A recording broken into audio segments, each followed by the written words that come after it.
Hello, friends, and welcome to Virtual Strangers, episode 34.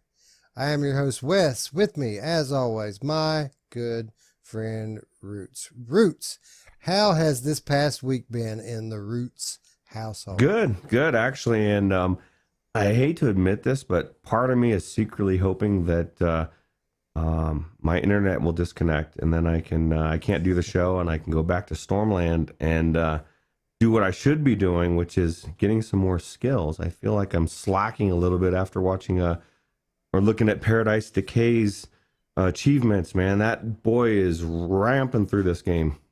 It's crazy. Yeah, I concur. It's a hard one to stop playing. It's weird. Uh, I've only been in it a couple of times now, but both times I had to make myself stop, like literally, like, okay, well, just a little bit more. Okay, I got to stop. Well, just a little bit more. So, I could totally concur. Like, as much as I love doing this show, and I do love doing this show, really, I just want to be playing Stormland right now. And, it's funny. Ruuts and I, we always, we catch up before we start recording every week. We've already pretty much done a show on Stormland before we even started doing our show. So I guess we should probably rehash a little bit about what we've already talked about. Ruuts, it's kind of strange, man. This last couple of weeks, we've had this phenomenon in the wake of Asgard's Wrath, and we've spoke about the Asgard effect before, about how we look at every game through the Asgard glasses now in comparison to that. But we saw it last week with Pistol Whip. People, got the game. It kind of had a lukewarm start. And then as they played it, as they got more acclimated to it, they warmed up to it. Then it got to the point, whereas at this point last week, I mean, it wasn't really foreseeable that anything was going to be coming up to bring people out of Pistol Whip. Everybody was heavy into it. And then Stormlands comes out just a few days ago. Same thing. Everybody kind of lukewarm to it. Maybe I'll just go back to playing Pistol Whip. And then slowly but surely, day after day, people warming up to it a little bit more. And I still feel like we're in that warming up phase, even though most people are really into it now. It just keeps getting better, don't it? Yeah, and that's what's weird is, like, I guess it is partially the Asgard's effect. Because I know when I went into it initially, I wasn't that wowed with the graphics. I mean, I looked at the size of the gigabytes, and I was like, oh wow, that's like almost 1/10 of what Asgard's Wrath is. And so you get in there and you're looking around and you're like, oh, it looks good, but it's not Asgard's Wrath good. And it felt okay. It was pretty cool. It felt very linear, not too amazing as far as gameplay. And then it was like somebody flipped a switch at one point, and all of a sudden, like, it just, everything started getting better and better and better. Skills and I'm like, oh, and now I'm flying, and now I'm jump. I mean, it's just, I am, like you said, every time I go in there, I'm blown away even more. And it's weird. I don't know if it's the Asgard, more of the Asgard's Wrath effect, or just that this game is literally a little bit slow in the beginning and a little boring before you get all the skills and stuff. So Yeah, well, my initial experience was a little different than yours. Whereas when I first started up the game, I was really impressed with the production values. I thought it looked great. I thought it sounded great.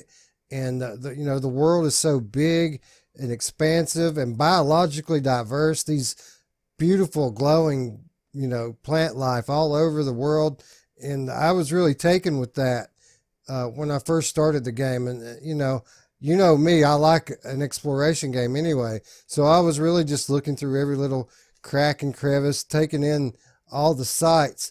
But as the game has gone on, like you said, it has shifted more away from the production values into the gameplay. The gameplay is really what makes this game shine. And I think above anything else, I think the movement in this game and your ability to climb and glide and fly is so unique to this game. I think that's what's really makes it so great on a very basic level. Like even the double jump is amazing, and I would imagine that this time tomorrow, even I'm gonna think, oh my god, I thought yesterday was amazing as far as how you can move, because there's so many different options. Like there's literally like 40 different skills or something that you can do, and it's just amazing that they've put so much in there to go back in to grind. There's a lot of grinding you got to do as far as gathering alloy or grinding these unlocking these skills, getting the seeds and stuff for them. But it doesn't feel like grinding, at least so far it doesn't, because I enjoy the world so much. I've got like 3 hours into the game, and I don't think I'm that far into it. Like I've spent at least an hour, half of that, an hour and a half, just roaming around gathering alloy and building my skills. So Yeah, 100% agree. The same thing here. Normally I'm not into these grindy type games, but it doesn't feel like grinding here. The world is so large and expansive. I'm really the grinding and collecting stuff is just kind of secondary to me, just wanting to explore the landscape. It hasn't gotten old yet. Now, of course, I haven't played it very much. I've only put a couple hours into it. Played it a couple times. But so far, I would say, like you, at least half of my time has just been outside of the story campaign, just pure exploration. And, I've heard varying reports on how long the campaign is here. Some people say that it's as short as 3 hours. Other people say it's as long as 6 hours. But I find it kind of surprising now, having played the game, that basically the biggest criticism of it coming in to people from people who had played it was that it was too short. Because I feel like, I'm going to be able to play this thing forever, even if I never even get around to the story campaign. I still feel like this game has hours and hours of fun left into it.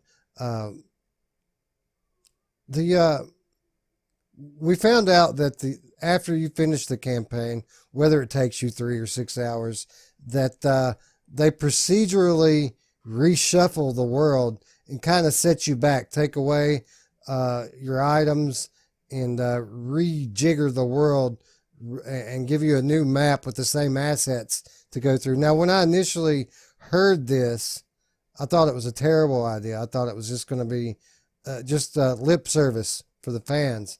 But now, having played it, this sounds absolutely awesome to me. It sounds like a great way to make this beautiful game have even more replayability factor. What do you think about the prospects of having the map shuffled up endlessly in this game? I think it's really good, and I'm sure they're not just going to shuffle it and it's just going to be the same type of things. Maybe they'll change guns up. Maybe they'll add guns. I know they just moved to Sony, so they're not going to be doing too much as far as, like we're even talking about. We kind of wish they didn't go to Sony. That way we'd have some DLC down the road, but it's probably not going to happen now. But I don't know, maybe.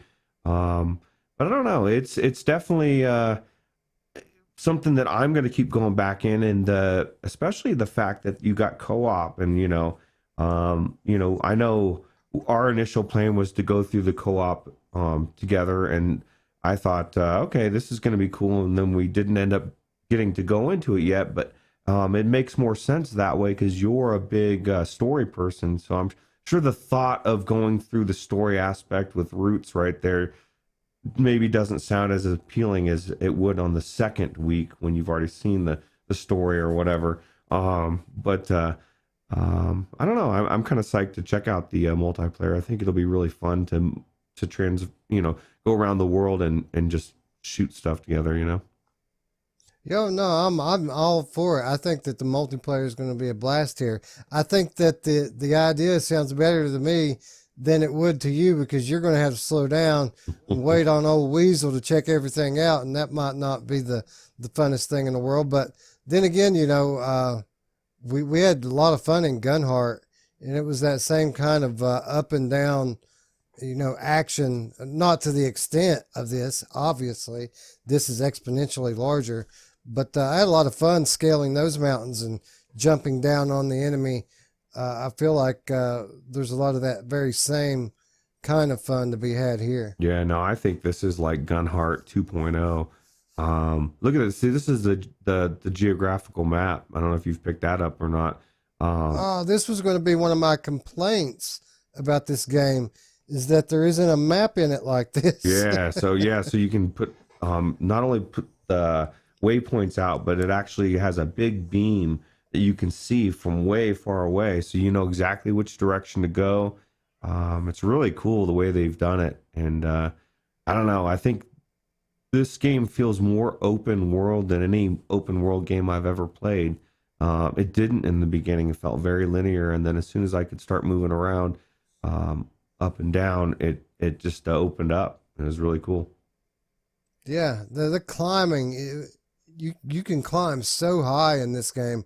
It feels kind of like to the top in that respect, but you it doesn't take nearly as long, to get to the top of one of these things. If you set your mind to it, you can scale one of these thousands of foot high peaks in a relatively short amount of time.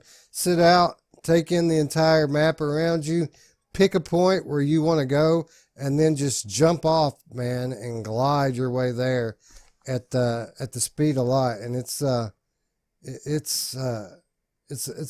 unique feeling. It's a feeling that's unique to this game. I can compare that to the top and Gunheart. There's some things about it that I feel like Gunheart. There's a lot of Seeking Dawn I was explaining to you in this game. I feel like a lot of the things that Seeking Dawn promised that Stormlands actually delivers on. I feel like this game is. I feel like this is the perfect game for this time in VR. As we're moving into the new era with hardware and software in VR, I feel like this game is a good representation of all the things that VR has done well before, if that makes sense to you. Yeah. Insomniac's taking everything that everybody else has done well, and they're bringing it together, and they're putting it together at a new level. And this is the new Stormland effect. No, I don't know. Gameplay wise, I would say that this game is head and shoulders for me above Asgard's Wrath. Not taking anything away from Asgard's Wrath. Amazing gameplay, but it just, and of course this could be me, gushing because it's new and I'm just getting into it now. We have, that's human nature, but I just feel like the gameplay here is next level compared to anything I've played in VR. What are your thoughts on that? It's hard not to compare the two because they're both such great games and they're in the same launch window in the same era. It's hard for me to make comparisons because these games are so different. I mean, it's pretty much the fact that they're AAA VR games is really the only thing that they have in common. I mean, they're both beautiful games, right? Mm-hmm. But Asgard's Wrath is more of a cartoony look to it, whereas Stormlands has more of a realistic look, even though the landscapes and robots obviously aren't realistic as to what we have on Earth. It's a more of a realism style of art is what I'm getting at. With Asgard's Wrath, you have this quest-based melee gameplay, where here you have an exploration game with a lot of grinding and first-person shooter mechanics in it. I mean, they're really just apples and oranges, and I couldn't honestly tell you right now which one I'm going to think is better, or if I'm even going to be able to choose, but I guess we're going to have to choose, right? Because in just a little over 6 weeks' time, we're going to have our year-end, games of the year Virtual Strangers special, and we're going to have to pick one, right? And man, I feel sorry for me having to try to figure this one out. Yeah, because there's now, in my mind, there's 4 contenders for me. Pistol Whip went in there. I didn't think it would. This one, obviously, Asgard's Wrath, Audica. Everything else, in whatever order. And as we get all these new games that are coming out in the next 6 weeks, there's going to be a few more, right? We got Boneworks coming out. That could be number 1. And who knows, one of these indies that drops out of nowhere could blow everybody away. Yeah. Yeah. Yeah. So, I mean, there's a lot. I mean, this really has been the year of years for VR. And that's going to be a tough one. And we're going to count on you guys.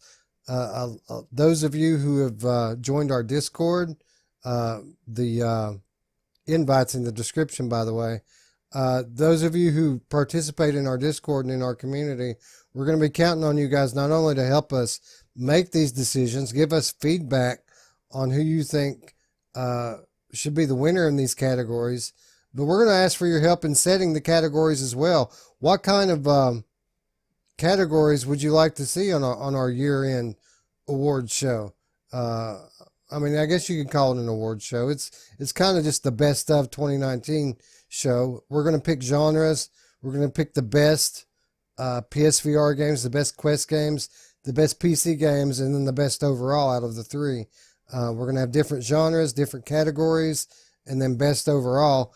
And we're going to be looking to you guys to help us sort all this stuff out. So if you haven't already joined our Discord, there's an invite link in the description. Be sure you're joining that up.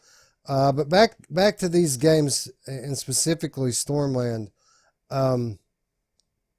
Yeah, like you were saying, this is all I want to play right now, and that's saying something. After these last few weeks, I've barely got any time I've barely played Asgard's Wrath more than I played Stormland, and I've got probably about that much time in Pistol Whip too. They're all pretty even right now, with a little bit more Asgard's Wrath at this point, but by the time the next few days rolls by, I'm quite sure Stormlands is going to take it. But yeah, what a time. Who has time for Boneworks, Ruuts? That's really the question here, right? I don't know. I don't know if I will or not. I've a little bit more time, in like 15, 16 hours into Asgard's Wrath. I need to get back into it, but I just don't feel like I'm going to for a while, sadly. So. Well, hopefully by the time our year-end deal gets around, we'll have our feel of this enough to where we can kind of make a decision without recency bias, Yeah, true. All right. So what else here? We've gone over the everything wonderful about this game. What about some of the drawbacks? A lot of people have problems with performance here. Did you experience any of that? I mean, I had to turn the volumetric fog off to get it to run at 80 frames. But other than that, I mean, it ran good. I didn't think it ran any worse than any other game. I think if they just didn't have the right hardware for it, they would have, clearly had issues. Yeah. I haven't had any performance issues with it. Or let me rephrase that. I haven't had any detectable to the naked eye performance issues with it. Now, when I first got this game, I jacked it up. 150 super sampling in OTT.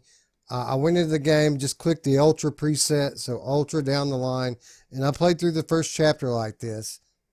Fine. Beautiful game. I already said it. I was stunned by how good it looked to start out with. I had everything jacked to Ultra, so yeah, of course it looked great. But it was smooth.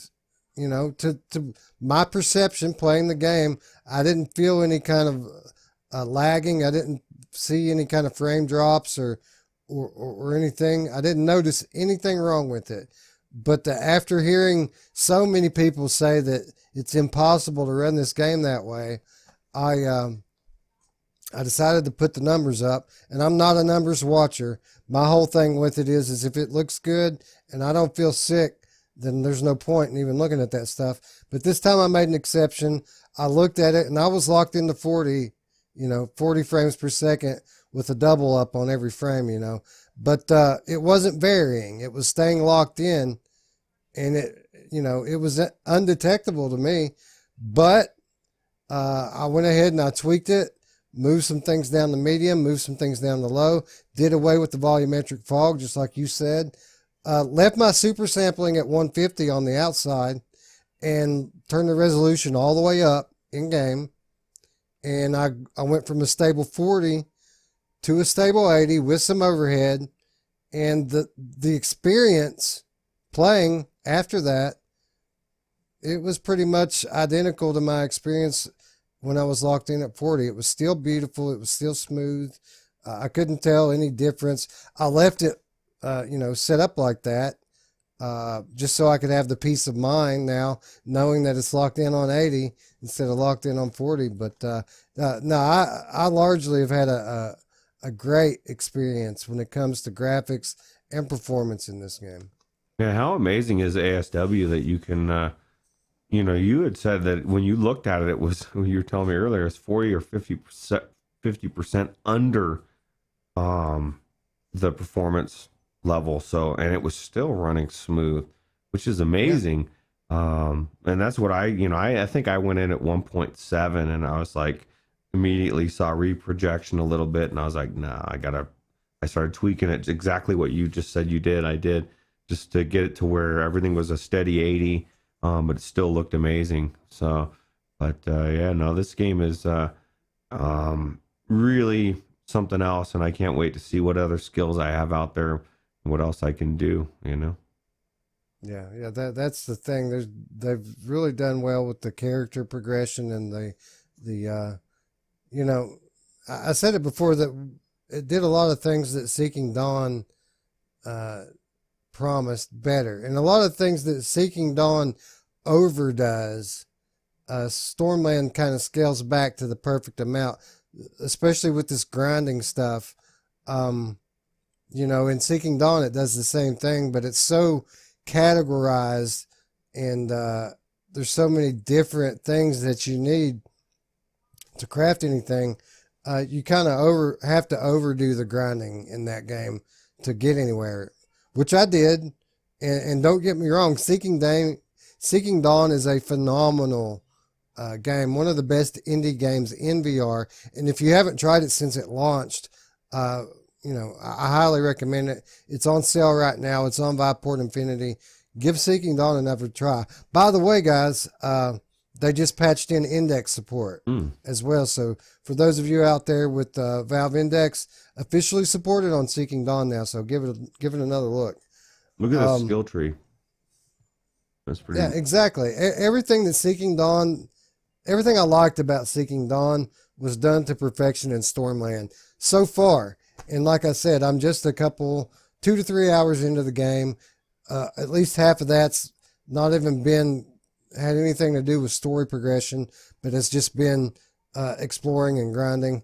And I feel like I feel like I have at least 10 to 20 hours worth of fun ahead in this game. And that's not even counting the inevitable co-op sessions that are coming. Yeah, exactly. Especially when, you can just rant. What's cool is because I was kind of hesitant to do a little bit of extra playing because I wanted to be able to play it together. But the only difference would be I would join your game and it doesn't count for me because everything counts, but it doesn't save because it's your game, right? So it doesn't really matter, whether you're helping somebody or not. But there's a lot of different skills to do. Now, one thing we didn't mention, I guess we kind of got off on how good things are because this game is so good. There is one thing that drives me crazy in this game, and that map or whatever on the left-hand side that tells you just pops up all the time is in your fucking way. You're constantly having to shut it. It'll pop back up and you'll have to shut it. it'll pop back up. I know Gerillo, I think, was saying something about it as well in Discord, and it's just something that I mean, it's great to have on there, but it just pops up too often, and it would be nice to actually not pop up unless I make it pop up, you know? Yeah, I did see where Gerillo or whoever it was that said that, and I did see a person or two agree with them. You'll see. Not my experience. When you get into the fighting is when it really fucks you over. Okay, all right, that might be why, because I've only been into a couple of battles at this point, and I mean, it did pop up a few times on me, but it wasn't constant. It wasn't anything annoying. I actually really liked the UI and the way it was set up, and man, the 3D effect in this game with these holographic things, not just the UI, but like the shield, everything is just so eye-popping, isn't it? Yeah, I don't use that shield enough. I need to use it more. Because you haven't even seen when you get into a group of like 4 or 5 robots, and then there's also turrets, or there's sentries, and there's a lot of bullets flying at you. But the problem I have is my shield is on the same arm as my plasma or whatever, my diffusing arm or whatever it's called. I don't know what the hell it's called. That shocks them and stuff. So, yeah, the Devastator. That's what I call it. Yeah. All right, so I guess that's enough about this. These were just first impressions. By no means an in-depth review. If we ever find the end of this game, which may not ever happen at this rate, but if we ever do, we'll come back and we'll review it. It's definitely a game we're going to want to play, so we may make excuses to come back to the topic and talk a little bit more about it, most likely on a Monday show, or like I said, maybe even in a review. Yeah. All right, so Stormland wasn't the only game I dropped the big $40 on this week.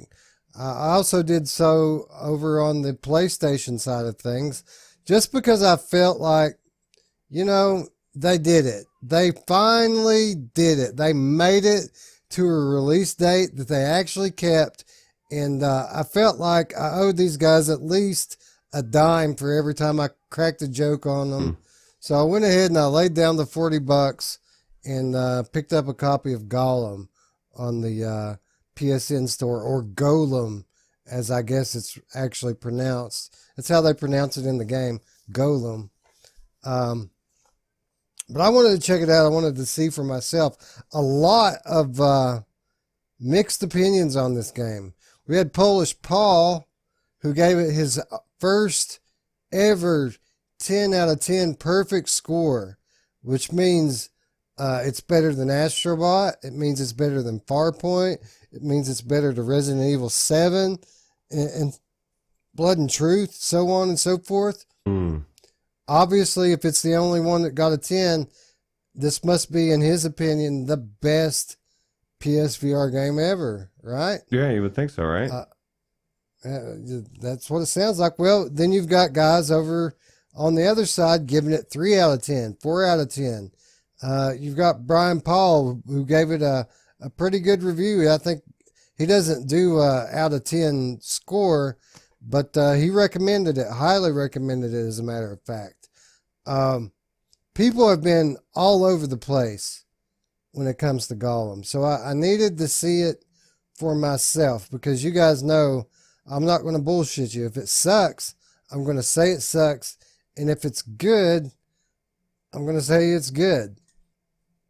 Well, I've put in about as much time into Golem as I have into Stormland, and as little progress as I've made in Stormland, I've made even less in Golem, because it's that same kind of exploration. Actually, it's an expansive, big map, and the whole goal of this, even more so than Stormland, is to explore and find things. It's kind of set up like a roguelite, whereas you die a lot, and you find your upgrades as you're going through, and then you die and apply them. So it's kind of like the persistence is a good example. I think In Death, isn't In Death kind of like that too, Roots? Yeah, except for you don't die. Like I mean, it's, you want to go as far as you can. Once you die, that's it. You're done.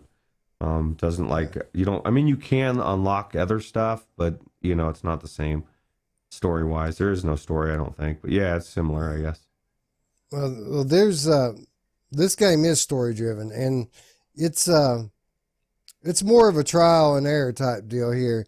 But the trial and error is more to do with the enemies that you encounter in the battle. Probably the highlight of this game for me, other than, the graphical, the production, the looks and sound of it, is the combat. The combat actually is very fun for me. And let me explain. I enjoy counterfighting when it comes to melee.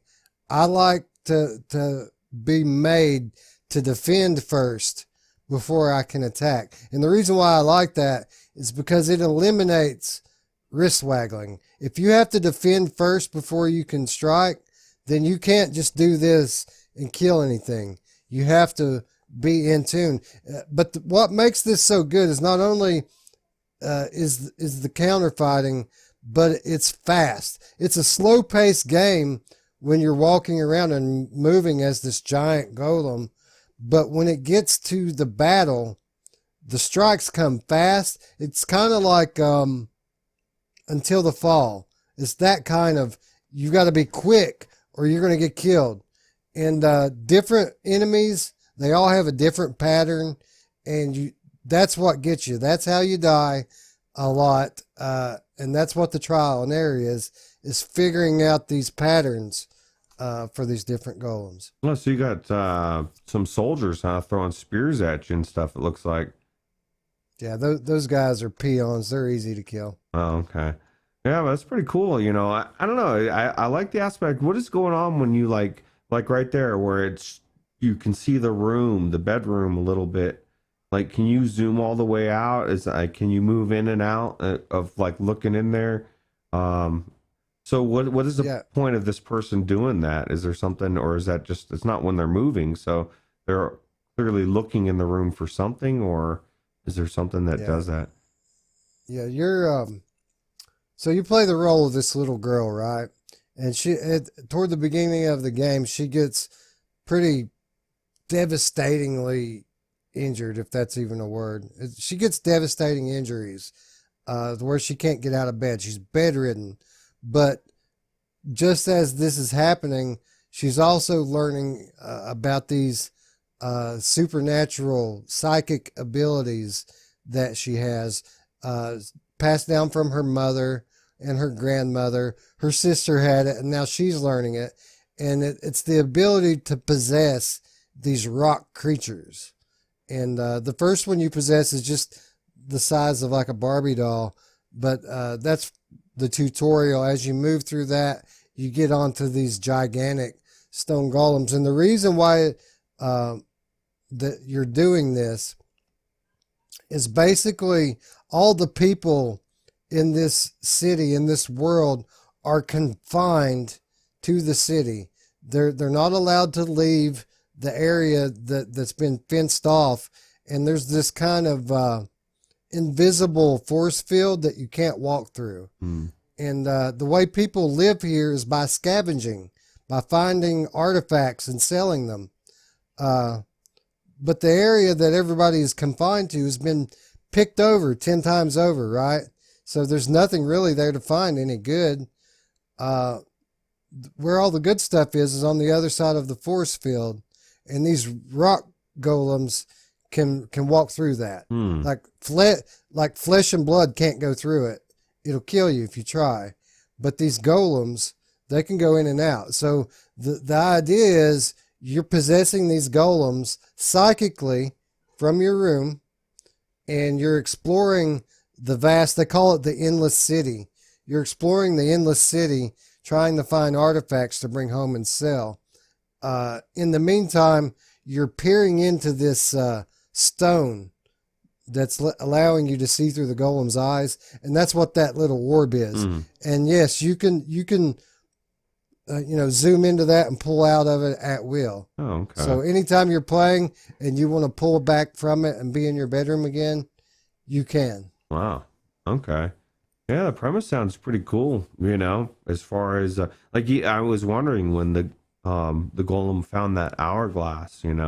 Grabbed it and took it, and I was like, it's just an hourglass, but if you're stuck inside this place and you can't get shit and nothing new, that hourglass is worth a lot. Yeah. So now you were telling me that the one thing there was one thing that kind of were torn on as far as it was movement, correct?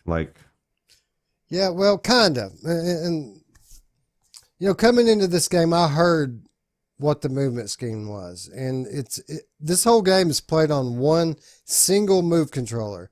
You use it to fight, you use it to interact with objects and collect artifacts, you use it to walk, you use it to turn, and it's trigger based. You pull the trigger and you walk where you're looking. If you turn your head, your character turns and goes in that direction. If you don't want to use the head to do turning, there are buttons.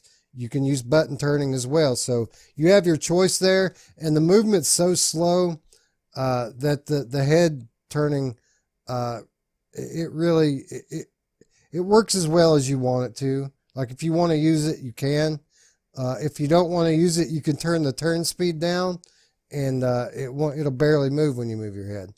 I expected coming into this game that I was going to hate this, because I don't like different control schemes with the moves. I feel like they figured it out how to do movement with move controllers, and then when you see games like Immortal Legacy try to do something different, or Paper Dolls tried to do something different, it normally doesn't work. It's normally uncomfortable.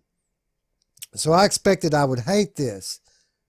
To the contrary, I thought this movement style was pretty great. It made me wish that this was the original movement scheme that the Move Controller, the devs had come up with for Move Controller. But there's only one problem with it, and it continued to crop.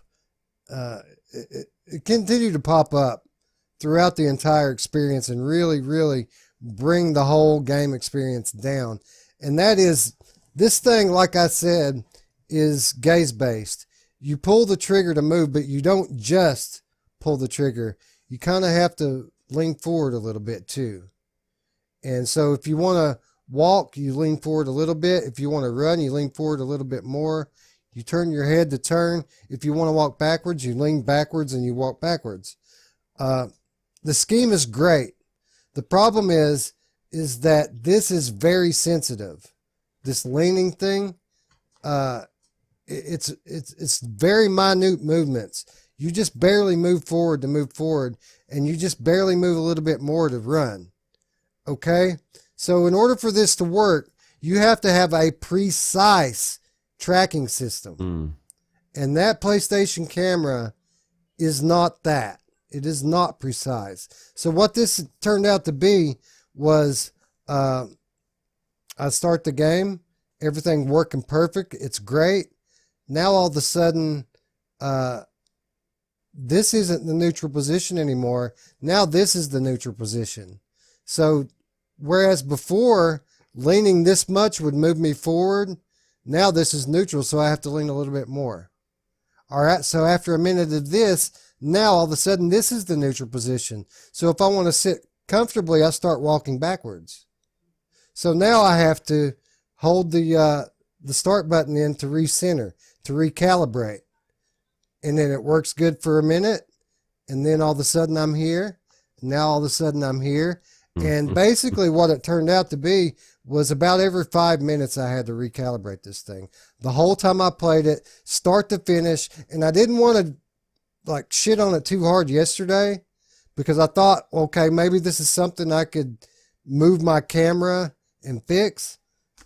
That's what I tried to do today. I moved my camera down very close so it could get very precise movements with my head, and still the same deal. It worked a little bit better, but still, I probably, in the hour I played today, I probably recalibrated that thing 20 or 30 times.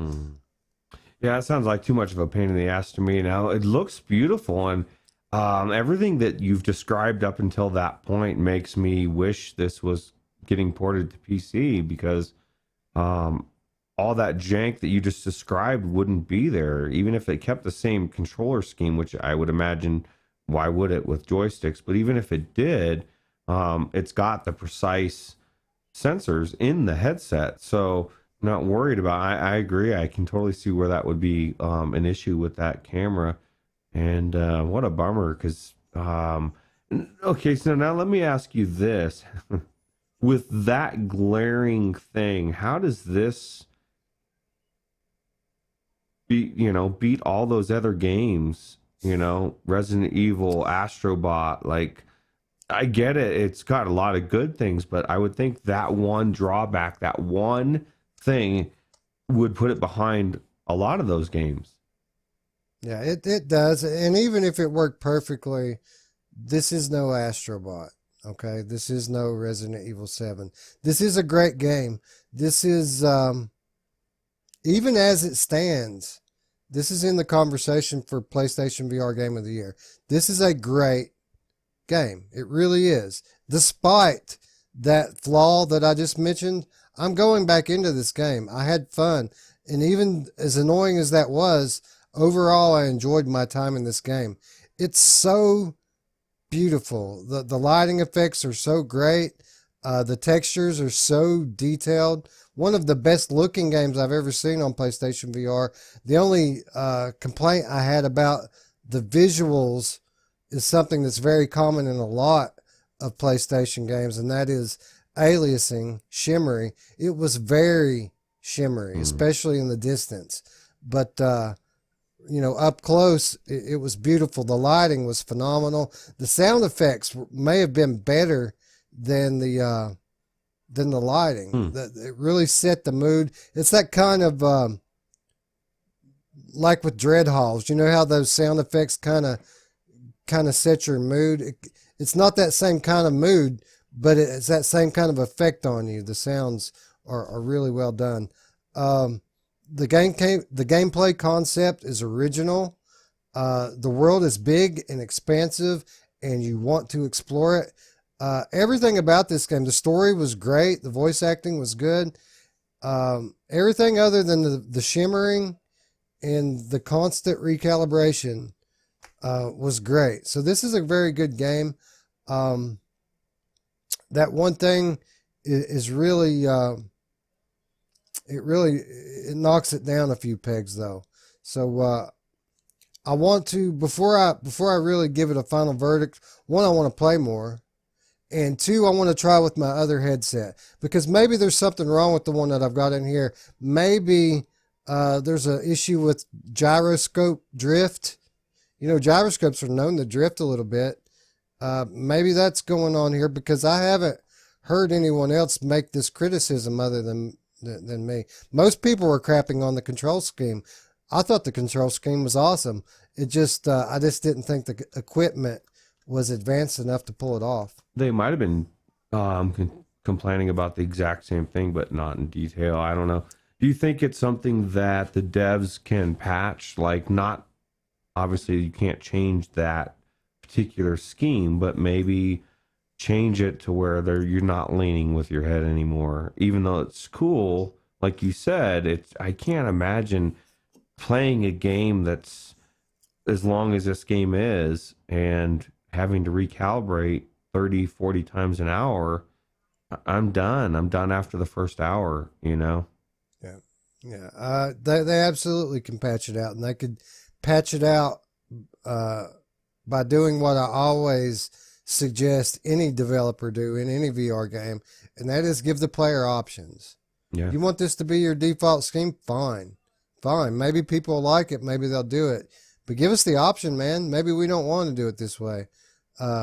We already know how to move with move controllers. Okay. We've got, nobody just has one move controller anyway. Let us use the other one.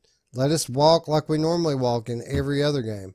I don't think it would take away from this game at all, and I think it would go from being a very good game to a great game if it weren't for this one glaring thing. Another thing that occurred to me now that I'm thinking about it while I was playing this, we've always wanted a game to use that Move navigation controller. Do you know what I'm talking about? The Move nav controller, it has a thumbstick on it. I don't think I've seen it. Yeah, these Move controllers, there were actually two different versions.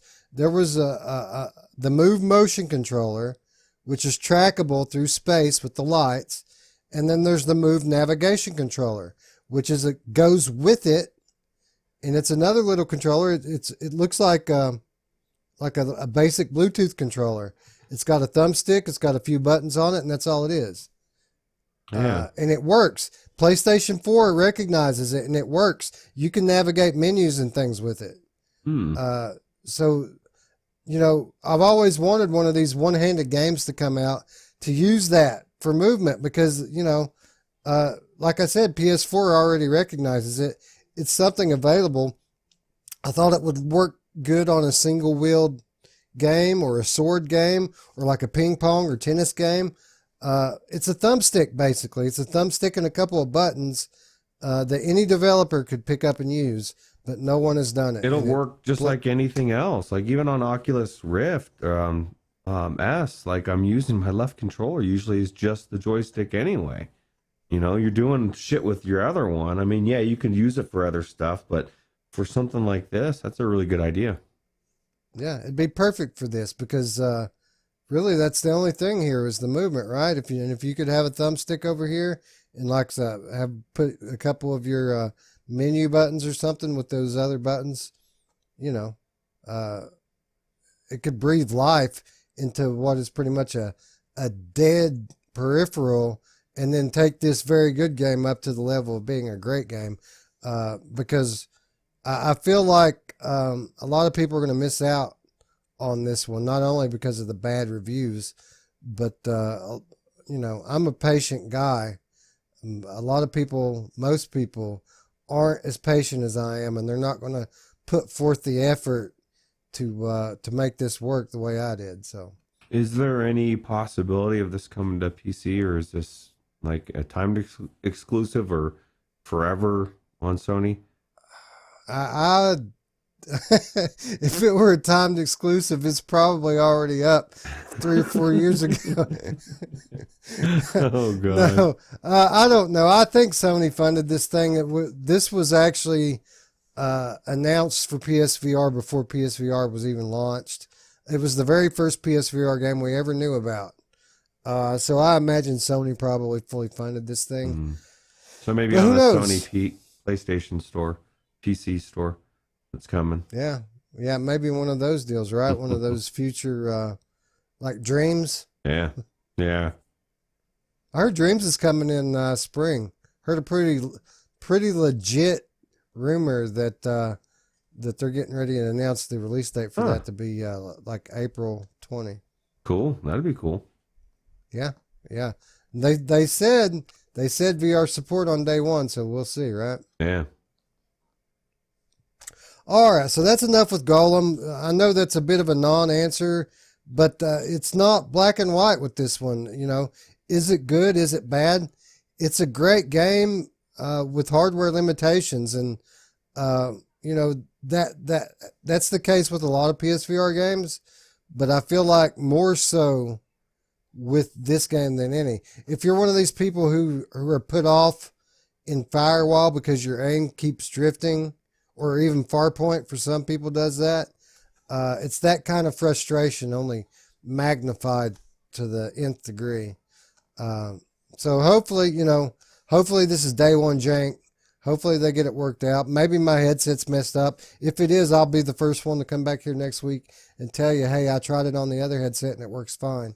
But as of right now, I'm still going to go back into it because, it's a feat for a game to look like that and sound like that and play like that on PlayStation. But, Yeah, it's just a shame. It could have been so much better. Well, and the most important reason why you're going to go back into that game is it costs you $40 man. That is a Yeah, no doubt, right? expensive ticket to get in there, man. I'd be playing that thing till finish. Oh, Well, yeah. What are you going to do, man? I needed a new PSVR exclusive. I'm getting ready to finish Resident Evil 7 once and for all. Put the last nail in that coffin. I needed something new. Iron Man's not coming till the end of February. Golem's it. Golem's it. So yeah, I'd say I will be spending quite a bit more time in it. All right, so moving on. That's enough with the first impressions. Sorry about having to have so many first impressions on the Sunday show. Normally we like doing these things on Monday, but these games were such monumental titles. I felt like it warranted coming to the big show. So yeah.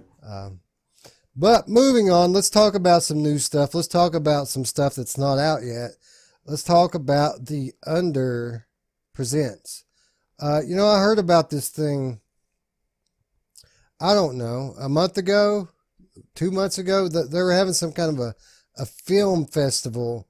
And during that, I first caught wind of this and saw this trailer. This is a unique experience. This comes from Tender Claws, the development team behind virtual reality.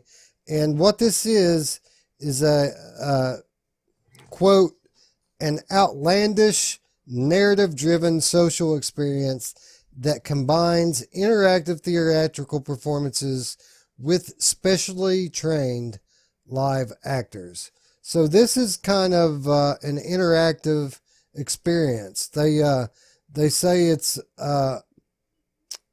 set between two worlds: A jaunty vaudeville stage, and B, a harrowing survival adventure. Ruuts, virtual reality, kind of known for thinking outside of the box in terms of what can happen in a game.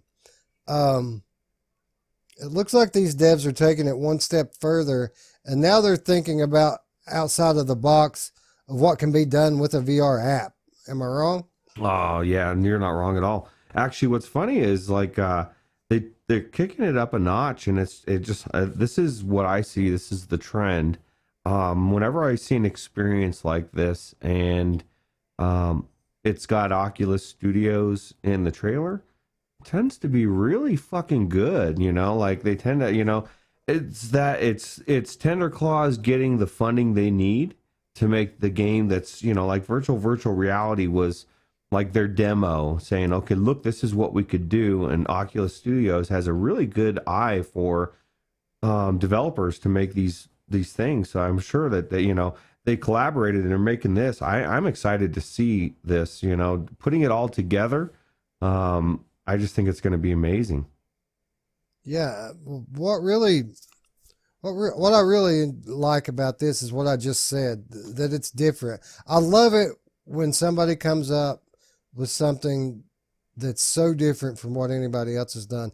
And we're seeing this more with VR now than with any other kind of entertainment media, because VR combines so many different aspects as far as your senses, what you see, hear, and feel. There's so many more possibilities in VR than there is with anything else.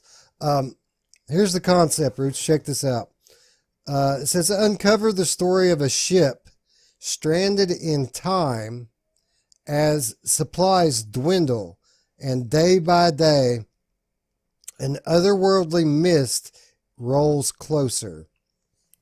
Follow characters' interlocking fates as all journeys forward must turn back or become lost. So you're locked in time with a finite amount of resources that you're burning through.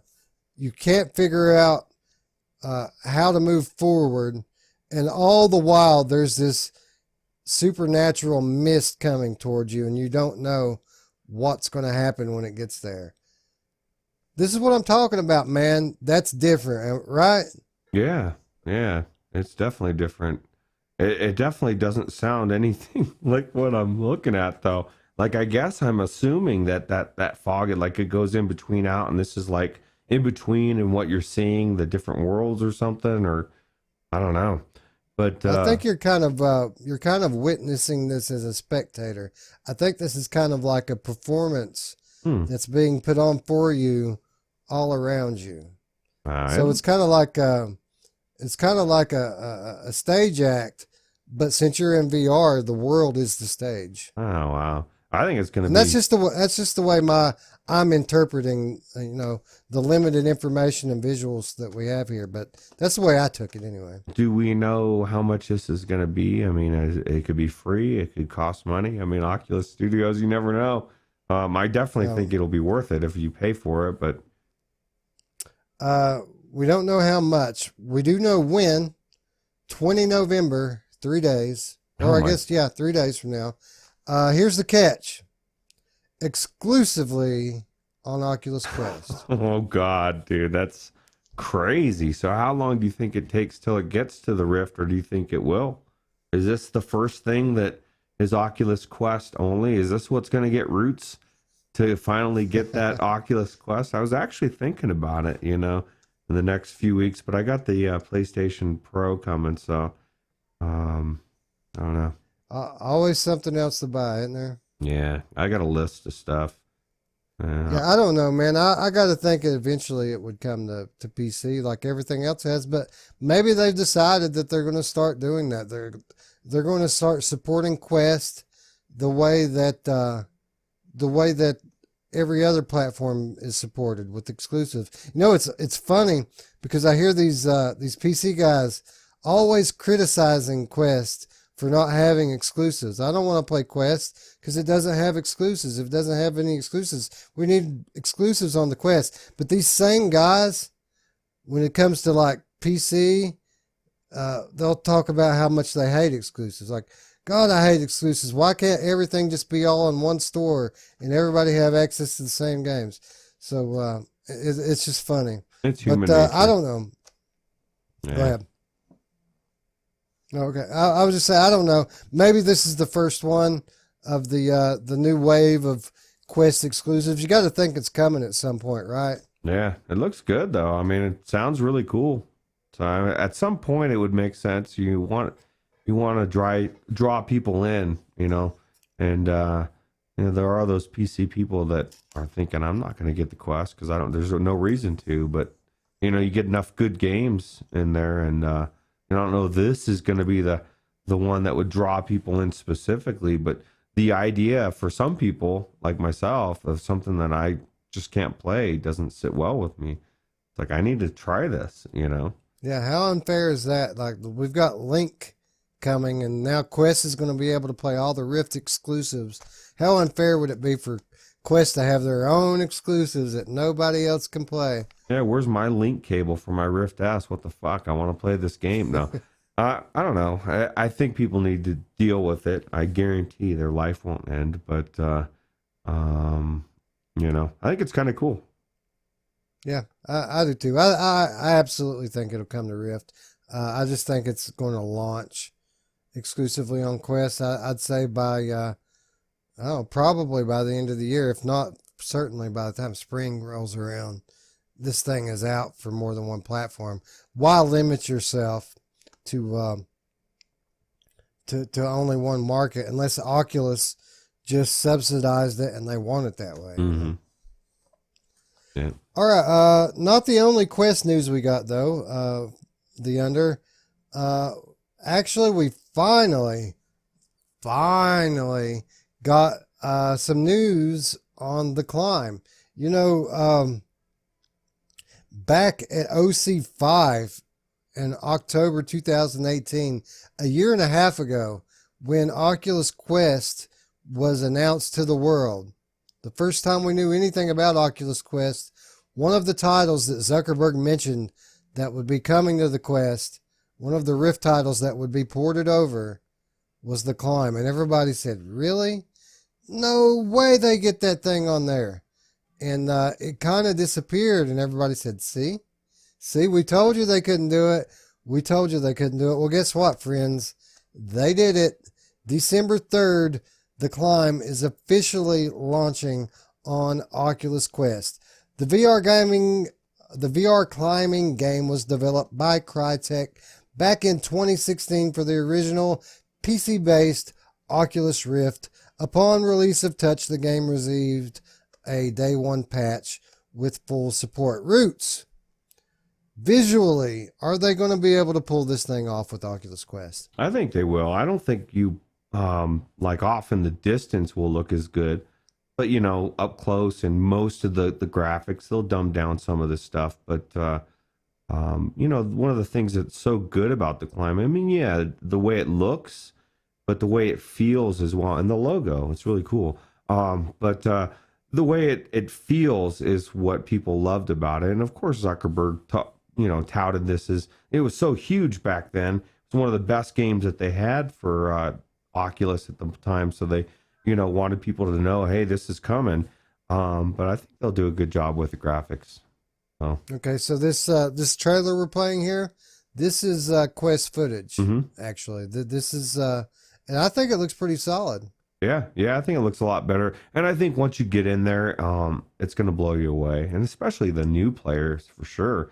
We always take for granted that, everybody playing Quest is somebody that's played PC as well. There's a lot of people out there like Gaming Science Teacher that Quest is all they've seen. And so every game like this it's like, oh my God, they're not comparing PC to Quest, like we would be. They're just seeing how amazing it looks.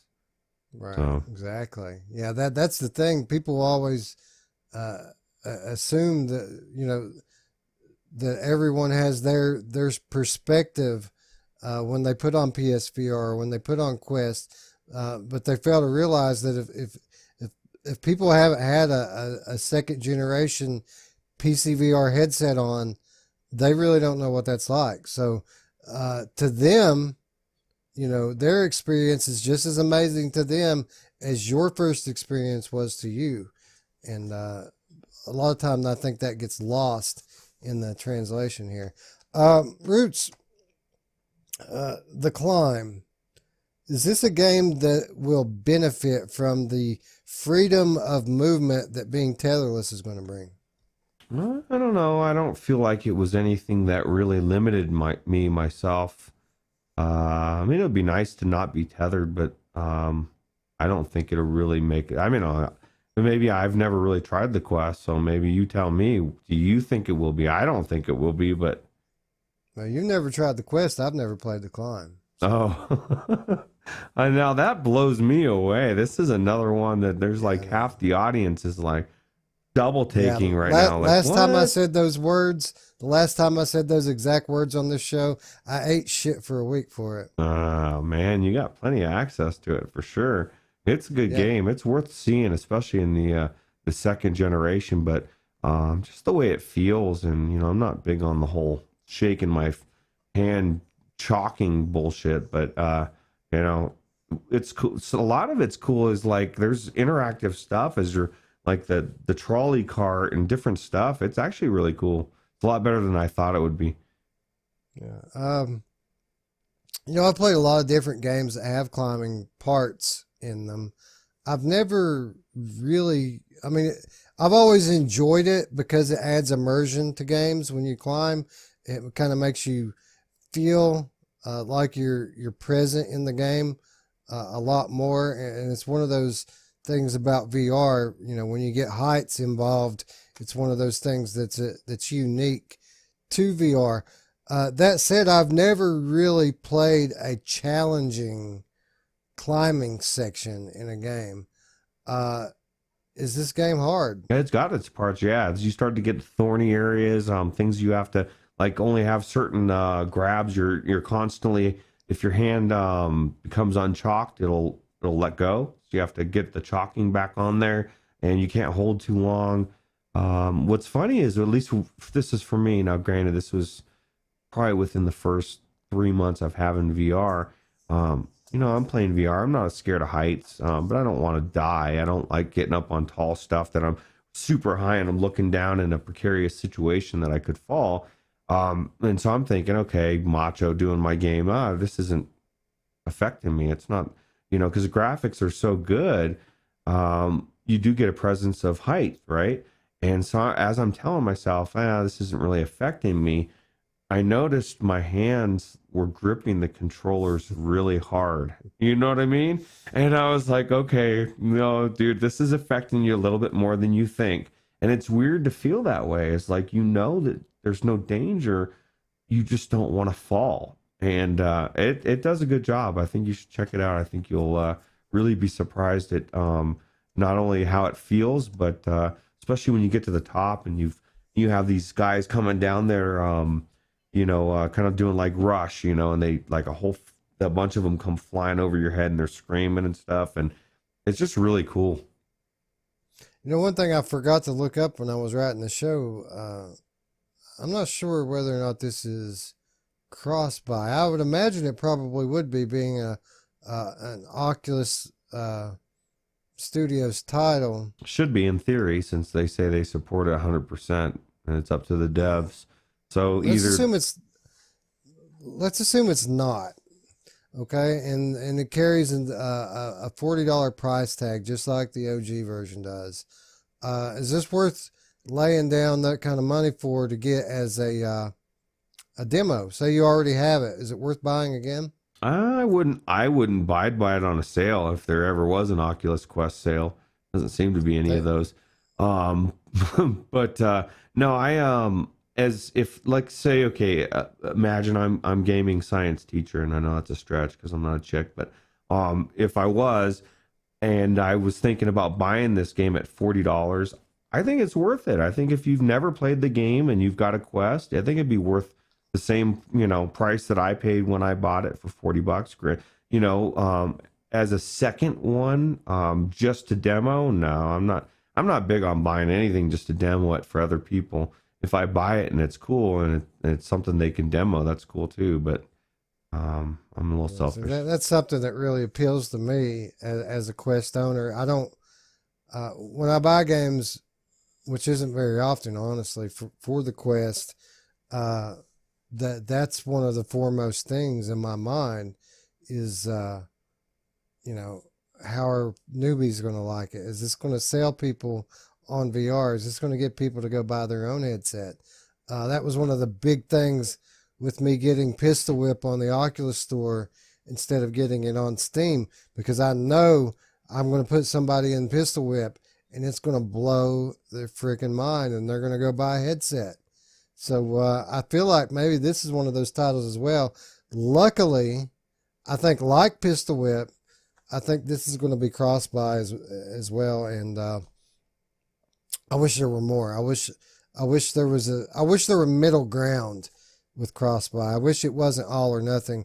I wish there was a way for devs to be able to make a little coin and still without penalizing people who have already paid full price for their game. But maybe we'll get there one day. Yeah, I agree.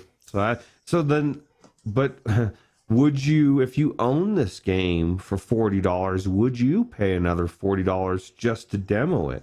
Because that's, it's a lot of money for a demo. Because I think the same thing. Like, even on PC, if I know that a family member, a friend, somebody in my family, or somebody I know might enjoy a game, I'm more apt to buy it. Or even with family share, knowing that you guys might try it, it makes me more apt to buy it, right?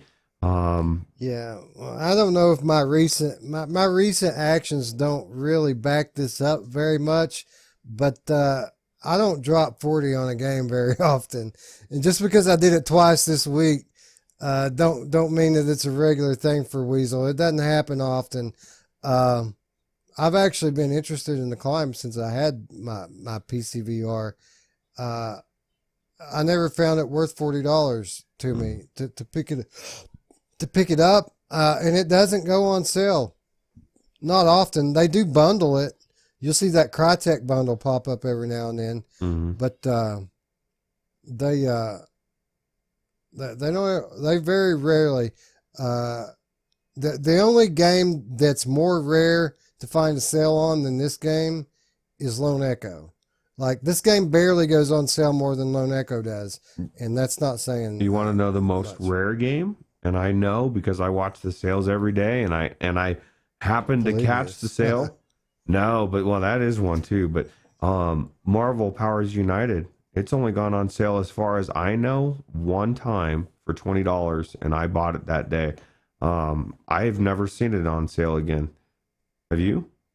No, that's an expensive license they have to pay for. I imagine they're probably still paying on that thing. But they need to have it. If they put it at $20, man, everybody would say it's worth checking out. That's what I bought it at for. Yeah, it's worth that. That's an underrated game, and we did a review on it and covered it, and even our review didn't come off as positive as it probably should have, because there are issues with it. But from a production standpoint, that game looks and sounds phenomenal. The gameplay in it plays smooth as butter, plays just like it should. Everything about the production of that game is awesome. It's just the concept for a game, the kind of game that it is. That was the whole problem with that game. Can you imagine if they were allowed to do the game they probably wanted to do? If we could have had like an Asgard's Wrath type of Marvel game. I How think, about Sanzaru as a studio, man? How talented are those guys? oh yeah, they're pretty much set now. They're gonna be making some big time VR games for the future, foreseeable future. Yeah, I don't know if Facebook owns them or not, but if they don't, I would be throwing down the money right now. Pay for them. Get those guys bought and paid for. Lock them up for a decade or more. Yeah, I agree. I mean, those guys, what's going to happen if Microsoft decides to get in the VR business and they start buying up VR studios the way that they've been buying up flat studios lately? Sanzero could get snatched right up just like that. And then what? I still think anybody that doesn't think Xbox is interested in VR is naive. I don't think that that's not on their radar, you know? Yeah, Microsoft. I mean, who doesn't want to play Halo in VR? Yeah, especially Halo Reach, right? Yeah, especially Halo Reach. For those of you who don't know what Halo Reach is, Halo Reach was the final game in the Halo franchise that was popularized on the Xbox platform in the 2000s.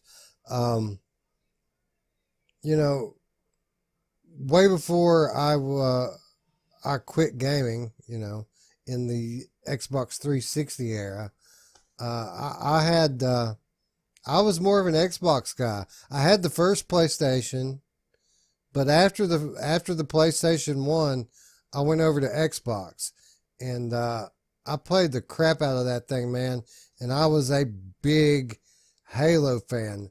Ruuts, were you a Halo fan back in the day? No, I didn't. It's kind of funny. I got the original Xbox just because of the DVD player, and I had a job where I traveled a lot, so it was cool. I took it with me, and I watched movies or play games or whatever.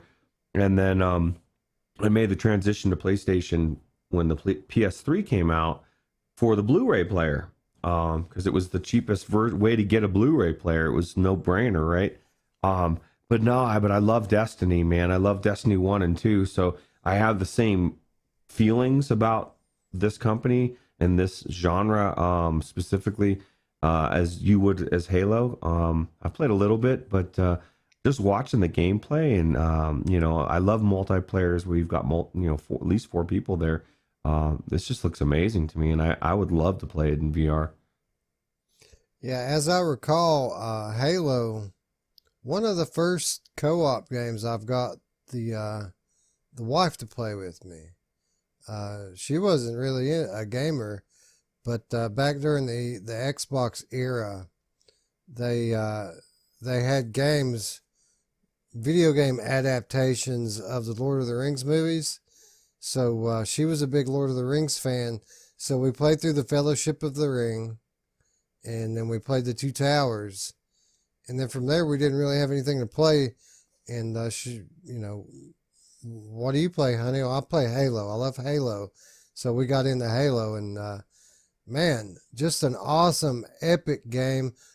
Anytime anybody talks about Microsoft getting into VR, that's what immediately my mind goes to, and what most conversations go to is, man, how great would Halo be in VR? And apparently, we're not the only ones thinking this, because the gentleman who brought us the mod for Alien Isolation, which made that playable in VR, he's been leaving some very interesting posts on his social media this past week, Ruuts, showing video clips on Twitter of Halo Reach in VR, and holding the headset up, turning it, showing it that it's looking around in game. So they've got positional tracking down, they've got rotational tracking down already.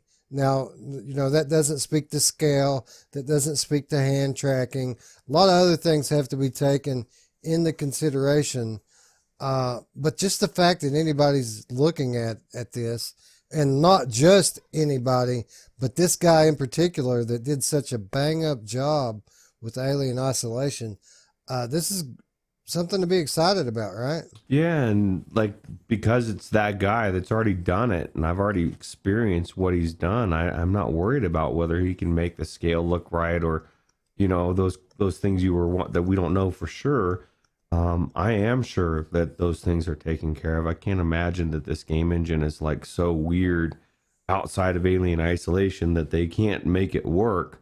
So I think it's just a matter of when, not if. And I think that's exciting for a lot of reasons. I mean, if people can say, look, there's a mod that all you have to do is drag this one file into this folder and you can play Halo Reach in VR, it's going to draw a lot of people in. And I'm selfish. I want to play. I'm sitting there listening to you talk about your Halo experience with your wife, and I had those experiences with people, not maybe in Halo but other games, and they were always split screen, either side to side or up and down, and I hated split screen. Call of Duty, I hate split screen. When I'm thinking about VR, I hate one fucking screen. I want to look around and see the world. You know what I mean? Like, this world looks so amazing. The gameplay is amazing. It's AAA, and there's going to be PvP as well. I love Destiny, man. Destiny 2, and I'm excited. Hopefully, this comes sooner than later for me. So you're going to be able to co-op, but it's going to be split screen VR, so that instead of 360, each player gets 180. Yeah. Asynchronous playing as well. Yeah. Yeah. Yeah. No, but this never ceases to amaze me.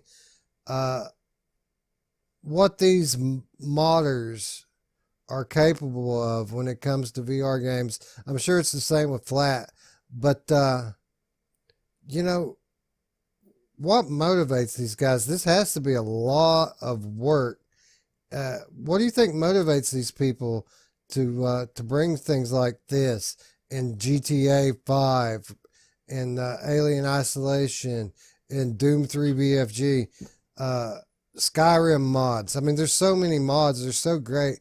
What do you think's motivating these guys to put the work in? Well, I know the GTA 5 guy, he said that he wanted to play GTA 5 in VR, and no one put out a good mod. And, I would think that if I was really good at doing stuff like that, and I'm like, you know what, I wish I could play Halo Reach in VR. I'm like, well, fuck, man, I'm going to make it happen. And that's one aspect of it. But, I would imagine if you could do stuff like this and maybe it wasn't your full-time job, you would want it to be your full-time job. And if you get enough people looking at you, I was just telling you, like, if this does really well, and Xbox could even pick them up, like, who knows, man? Like, they know what they're doing. Somebody's going to be using them. This is a mod. Think about what they could do if they were like developing, and they were just, that's all they did was port games over. There's companies that specifically do just that. All they do is port games over, and these guys seem to know what they're doing. Yeah. Yeah. You think it could be like Rice Krispie treats? Like you think it's really hard to make them because it's so good, Yeah. but really in real life they're just sprinkling a little flour in their face and like, man, it was so tough making that Halo mod. Yeah, and well, if it's that way, then I'm really pissed because someone else should be making all these mods. It could be that they're really good at that. They know what they're doing, but yeah, I don't know if it's. Maybe I thought you were going to go a different direction. That maybe Rice Krispie treats were the motivation for they were getting paid in Rice Krispie treats. But Hey, who doesn't like the Rice Krispie oh treats? yeah, Right? they're so tasty, man. No, so these guys obviously they're putting a lot of time and effort into these things, and yeah, mostly it's a labor of love. But you and I and all of us enthusiasts get to reap the benefits of these guys' hard work and love for their craft. Um, we all want more of this stuff, right? If the big companies can't find it profitable enough to justify doing a full development job, obviously the modders can do it. Do you think it's ever possible that we might see some way or come up with some way to compensate these guys for their work, whether that be itch.io or some other kind of paywall to put these mods behind? Uh, you know, obviously nobody wants to pay for something when they can get it for free, but if we can make it somehow get it to the point where this is profitable for these guys, then maybe we'll start getting more of these. And I think that it would be worth the investment from the enthusiast community to put a little money up front to maybe getting some of these mods in the future. Yeah, but the only problem is that don't they run into issues with if they charge for it, then because it's copyrighted game or something. I know they're not changing anything, but I know that a lot of that is because it's free. And I don't know if they put it behind a itch. I think that's a really good idea. Like I would pay $20 for this easily. I mean, it's well worth that. Even if they just had donations, they could do it that way. You're not really buying it. But who's going to donate? Most people are cheap these days. Yeah, I think that's the thing. I think most of these guys do have ways to donate to them, but who does it? I mean, myself included. Who just goes and donates money for shit that everybody's taking for free? I think maybe we need to be a little more aware of that and maybe try to help get these guys some money. Because, like I said, it's not just for them; it's for us too. Because if these guys can start making a little scratch from making these awesome games, obviously they want to make them because that's why they're doing it in the first place. So if we can give them a little extra incentive by putting a little money in their pocket, I think maybe that's not such a bad idea. Not only that, but like you nailed it before we started talking about this segment off air. The developers, if this is as good as we think it's going to be, if you made this game, you're going to want to try it in VR. And like maybe they've never done VR and they get to see their game in virtual reality and they think, oh my God, what have we been doing? Maybe it gives them motivation to make the next game VR native as well. I mean, who knows, man? Like every one of those things can is going to help VR. So Yeah, exactly. I know if I was behind making the Halo franchise and I saw some dude put it in VR, I don't think I'd be able to resist. Obviously, there's probably WMR headsets flowing in the Microsoft land because they're so cheap for the rest of us out here. I'm sure these guys probably would have the means to do it, but you know what? You know what you call a Halo developer who's tried VR? Hmm. You call them a Golem developer is what you call them. 'Cause that's where those guys are at. yeah, that's true. Oh, anyway, Zach Fannin is the guy working on this. I can't thank him enough.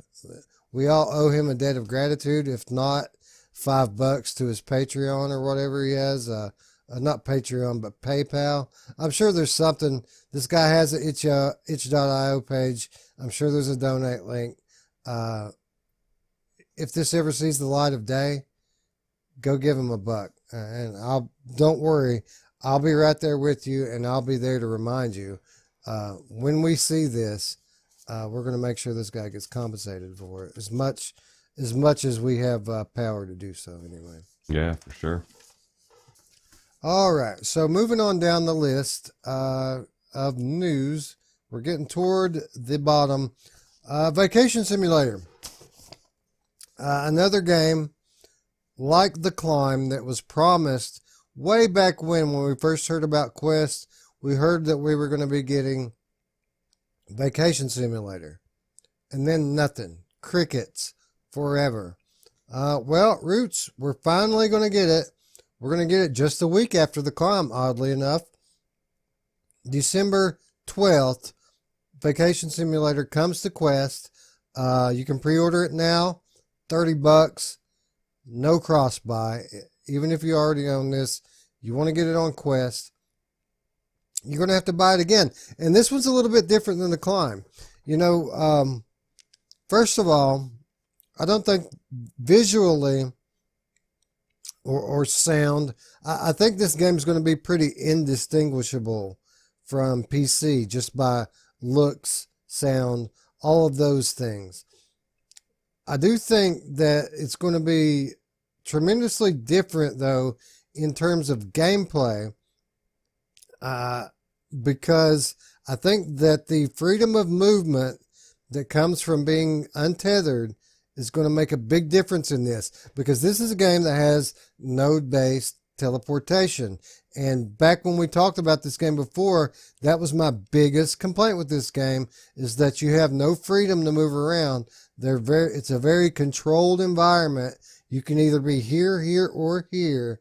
And this was a big place I wanted to look around in. So, unlike most games, I think that Quest might be the way to go when it comes to Vacation Simulator. What do you think? Yeah, I would agree. You know, although I would say that you need to watch out for your TV, because if I remember correctly, when you were tethered, you smashed your TV, and but I guess it wouldn't be as much of an issue, right? With bigger play space in the living room, you might be able to feel. It definitely would seem like it would feel more free to be able to move around for sure.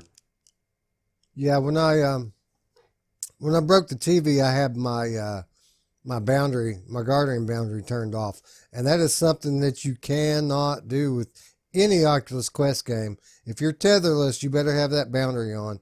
So I definitely think, even though you'll be moving around a bit more, definitely safer to play this in the Quest.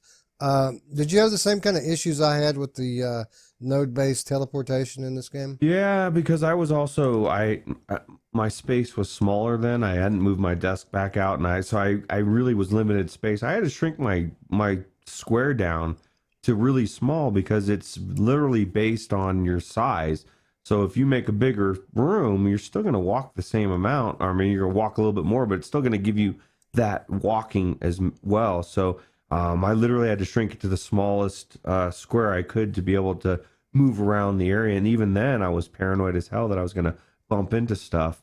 So, you know, I wanted to be able to turn and to be able to go into an area like you're going to do in the living room with more space and feel like you can move around freely. Now, I would suggest maybe making it a little bit smaller than the living room normally would be, just so you have that little bit of extra space to go into the quote unquote areas you're not supposed to, you know, because that's kind of the fun too of being able to move around these environments.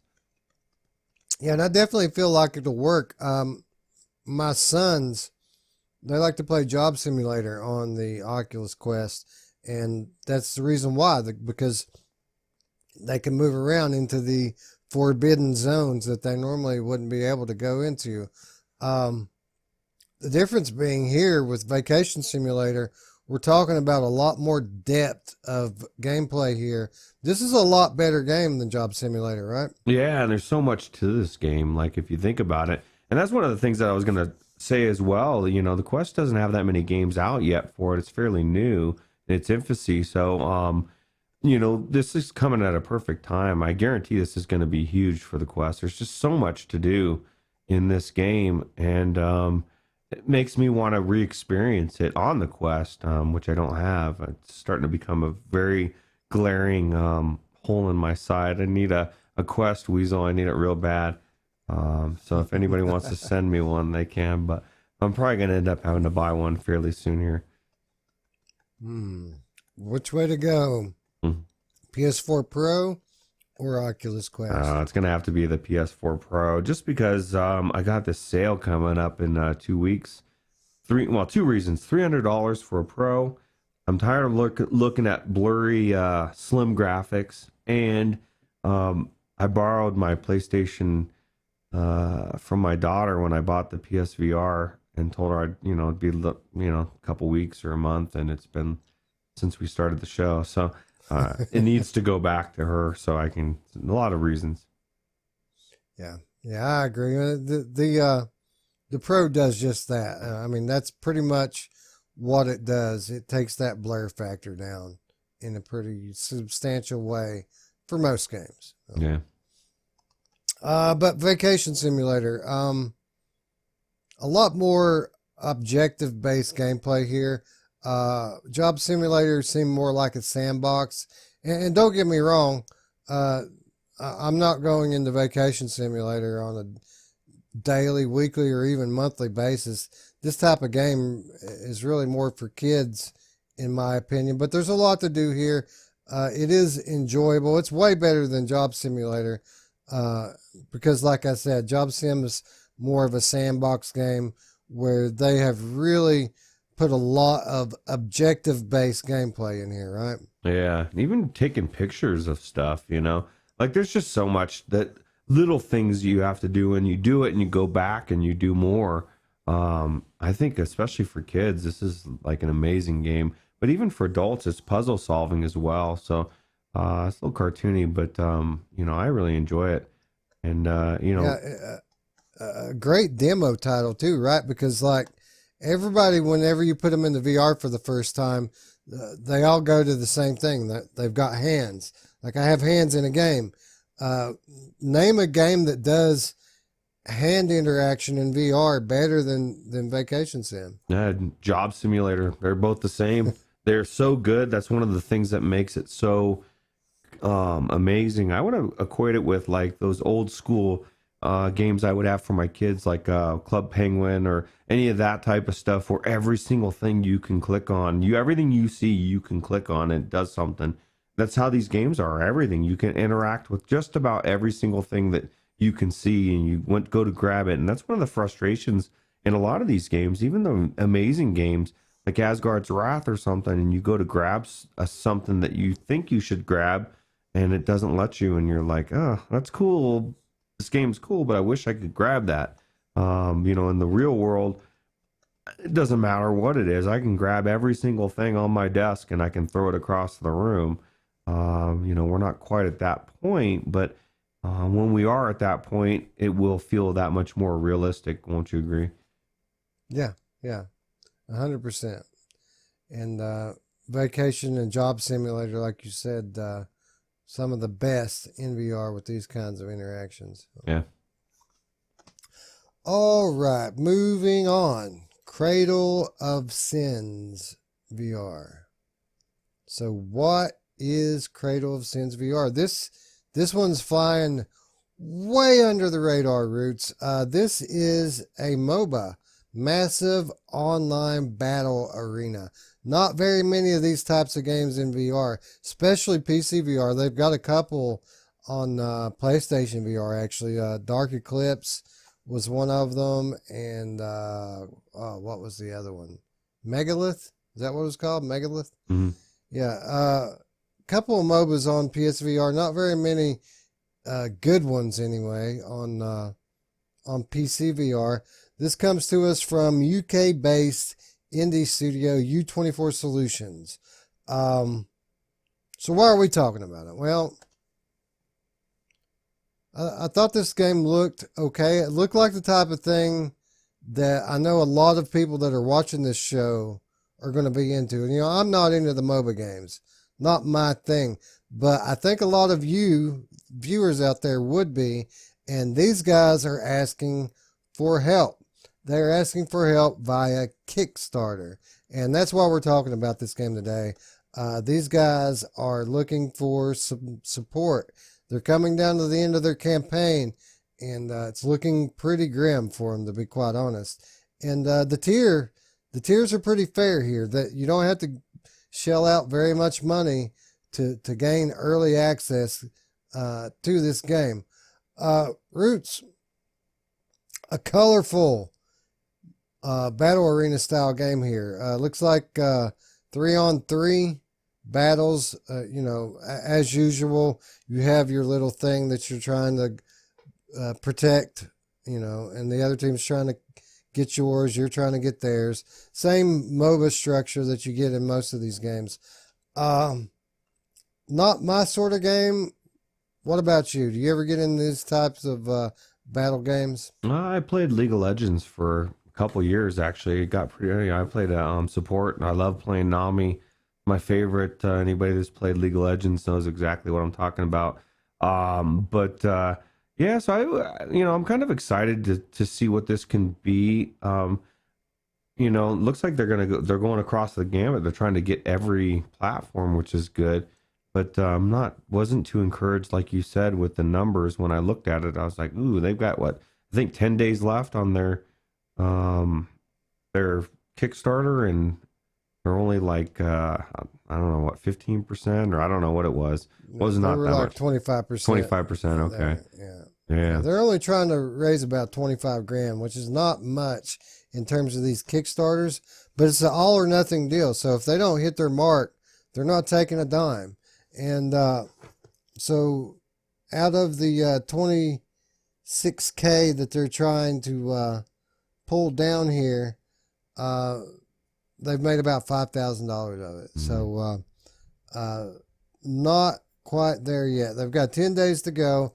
It's only like $19, I think, to buy into this thing. So it doesn't cost much. If you're into this sort of game, I do think that the footage that they've shown looks pretty solid.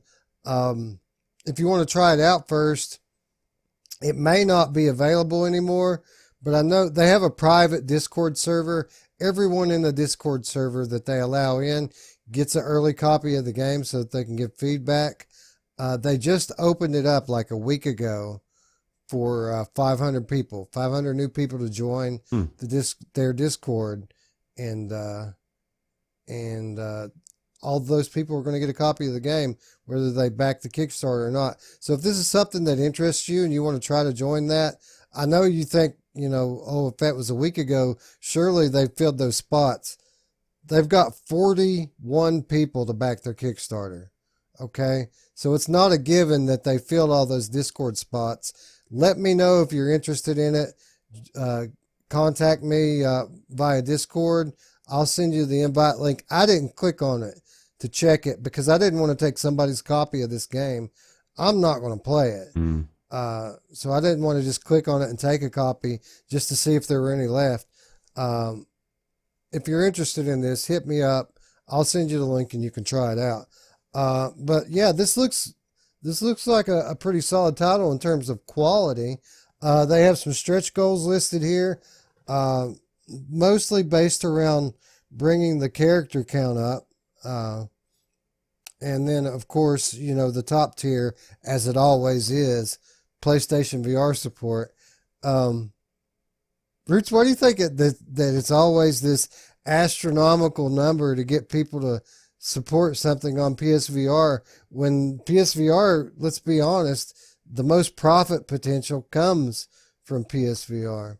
Yeah, well, and it's also going to be a lot more work to optimize it, get it to work on the Slim. Depending on, this doesn't look like it would be too graphically challenging, but I hope the gameplay would be a lot. Obviously this is just a short trailer to show us what it looks like, but if you've ever played, which I guess you haven't, but like League of Legends is so fast paced, and you've got so much going on, and people are jumping out and ganking you, and you've got 3 people coming from converging on you from different directions and boxing you in and just fucking raping your ass, and you're like, what just happened, dude? Like it can be so amazingly frustrating, or it can be so amazingly fun if you're on the end that's um playing. Plus you have all sorts of items, and you've got different builds and a lot of intricacies of how you can build your play. So that would also have to be included in this as far as that goes. But I'm assuming that it's a MOBA, and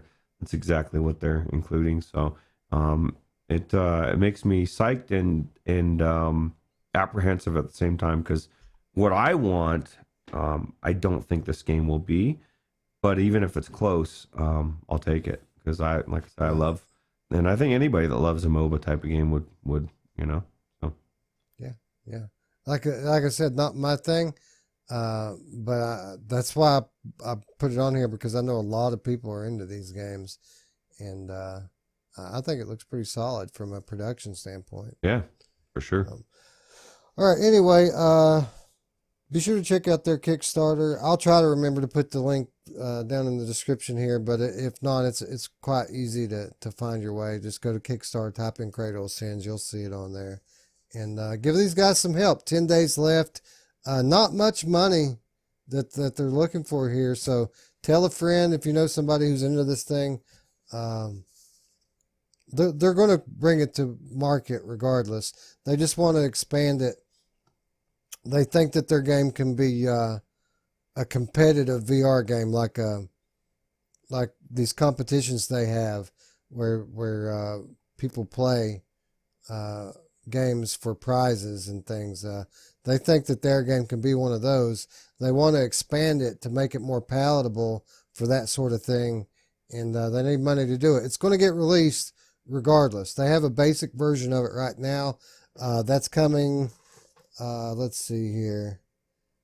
Coming to Steam Early Access in early 2020 for Rift, Vive, and Valve Index.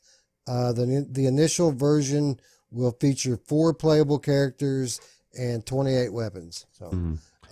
So regardless of any of this Kickstarter stuff, this game's coming. If you want it to be better, why not give these guys a hand, lend them some money, and get an early copy? Yep. Sounds good. All right, and that brings us down to one more news item, a title that we're all familiar with here on Virtual Strangers, and I'm sure that most of you in the viewing audience are familiar with. Even Alex managed to play Affected the Manor, and this is one of the first ones. This was his gateway horror VR game. One of the original horror experiences for VR. It came to Gear VR back in 2016. Has since expanded not only to Rift, but onward to PlayStation VR. It just came to PSVR this last year. That's how I experienced Affected, was on PSVR. I felt like it was a good experience. It was the definition of a walking simulator. I mean, this game was not interactive at all, but it was a good, scary walking sim with good atmosphere, but dated graphics. I would have liked to have seen better visuals. I would have liked to have seen more interactivity with the environments. Well, guess what, Ruuts? That's exactly what they're doing. They have updated this game. They have renovated it. They have, quote, remastered it for, you guessed it, Oculus Quest. Coming, let's see here, November 23rd on Quest. It also says that it will make its way to PSVR in time for Christmas. Ruuts, PSVR, Quest. No word of these remastering coming to PC. Do you find that a bit odd, like I do? Yeah, I think it's odd. It's bullshit. I'm selling my Rift S, and I'm. I told you, the Carmack effect, man. Carmack gets out, and everybody goes with him. Yeah, and they're like, "Fuck it, man. I'm out, dude." That's odd. I mean, I would imagine it will come, just because they don't mention it. I don't see why not. Like, we own the copy, we should get it. It's because Rift S is dead, bro. Yeah, that's right. Right, Rift S is dead. Just get rid of it. You got the Oculus Link cable coming out. That's when, this is a side note. This has nothing to do with affected the Manor, but I keep seeing these posts on Reddit, and people are all excited about getting their Oculus Rift or Oculus Quest Link cable from Oculus in November. And I keep telling them it's not coming in November, that it's coming in 2020. The technology's coming supposedly in November, which we're running out of days. But the cable isn't coming, and people are like calling me a liar, and I'm like, dude, the fucking news is out there. Just read it. But what I'm Gotta seeing, have faith, bro. well, what I'm seeing is people are building themselves up, and I guarantee you, in a week or two, people are gonna flip their shit because we were promised it was coming out this month. No, you weren't. But people's perception, man, you believe what you want to believe, I guess, in 2019, right? It's coming, bro. Why would they release the feature without the cable, man? Yeah, why would they do that when they told you that's what they're doing? But They just want to surprise us, bro. You know how they are. yeah, it's They're just gonna, lying. I'm not buying it. I'm not buying it. I'm getting my cable tomorrow, and I'm gonna make another post on Reddit and say, when is this cable coming out? I thought it was coming out this month. So anyway, side note on that. But yeah, I do. I think affected on the Quest is really good, actually, because there's not as many games. Again, we're coming to the game pool. We're PC VR, even PlayStation VR. Been around a lot longer. There's a lot more horror games. There's not too many out there on the Quest yet. So this is going to be very, very welcomed. As a matter of fact, this was supposed to come out in October. I guarantee you they were shooting for Halloween, and they missed it by about a month almost. But at least it's coming. Missed it by that much. Yeah, really close. All right. So yeah, not only is this game coming to Quest, but again, they've remastered it. It's going to look better, which I find great, because I feel like the version of this that I played on PSVR would translate 1-to-1 into Quest. It's not very graphically intensive. Upgraded graphics, interactive environments, and hand presence, Ruuts. This game's getting hand presence. So they've really been working on this game, huh? And I guess it makes sense, because like, if you're going to put the work in for another platform, for Quest or whatever, why not add the hand presence in there and do the things that are going to make it the next level, as well as the graphics. And maybe they're taking a page out of the book from Red Matter, and they're doing some tricks that are going to make this thing look amazing. And so I'm kind of psyched now to try this. And yet another experience I might have to get the Quest for, because my PlayStation VR days are being numbered. Well, I guess when I get the Pro, I might think differently. Yeah, well, I've already got this on PlayStation VR, so I'm going to get this update before Christmas, according to the story. No word on if it's going to cost or not, though. I would imagine it would have to be a free update, right? Yeah, we thought that about, what was that other game that just came out and it wasn't free? Oh, right. I know what you're talking about, but I don't remember which game it was. Yeah, you would think, because like, you already bought the game and you're fixing it. It was another horror game, right? Yeah, it's on the tip of my brain. But yeah, so that I would think it would be free, but who knows, man? I mean, at least it's coming from Fallen Planet Studios, so who knows? I don't know what that means. All right, you know what I find the most exciting about this whole deal here and this whole story? It's the fact that they're still working on it, because if you'll recall, and again, this is a solid experience. It's spooky. It uses jump scares, but not too much. It sets the atmosphere, builds the tension, and then releases. Lather, rinse, and repeat till you get to the end of it. But if you'll recall, this was part 1. There were supposed to be 3 of these. The Manor was part 1. There were 2 more of them. I don't remember what they were. It was affected to something else and affected the third thing, whatever it was. they're still working on it, and they're still working on those. Those are in development. That was also mentioned in this article that those are still coming, even though it's been all these years. And I have a renewed faith in humanity since Golem has finally been released. I think we're going to get these other titles, Ruuts, and that more than any of this, even having hands in this game, the fact that we're getting those other two parts, that's probably the most exciting part for me. Yeah, plus the other ones will have hand presence as well and updated graphics. I mean, you can say what you want, but if the graphics look better, you're going to be more immersed and you'll probably be scared a little bit more, even if you've played it before. So I'm kind of psyched to try it. Don't know if I'll get to. I'm assuming, like I said, eventually it'll come to PC. Eventually I'll get Quest. Do you know if this is cross-buy or? That I do not know. No, it's weird because Oculus made it easier for people to see which titles are cross-buy and which are not. They have a page for it on the store, cross-buy titles. You can filter it. The problem is it's only like titles that are out. So like the stuff that's coming, we won't know until it gets here. I mean, the ones they announce, obviously, you can Google it. But games that are questionable that you would normally just go click on the Oculus page and look, we won't know until they actually make their way into the Oculus Quest store whether or not they're cross-buy compatible. I would imagine so. This game doesn't cost much anyway. I think I paid like $10 for it or something. Yeah, it's not that bad. Nope, not bad. Only a little over an hour, or I guess for some people probably a little under an hour. You know me, I take my time. Anyway, that's going to wrap up the news and bring us into the next segment, everybody's favorite segment, the Monday Show. What are we going to be talking about tomorrow? Well, I'll tell you what. First of all, we're going to be talking about our first impressions of a game that we all know and some of us love and others hate.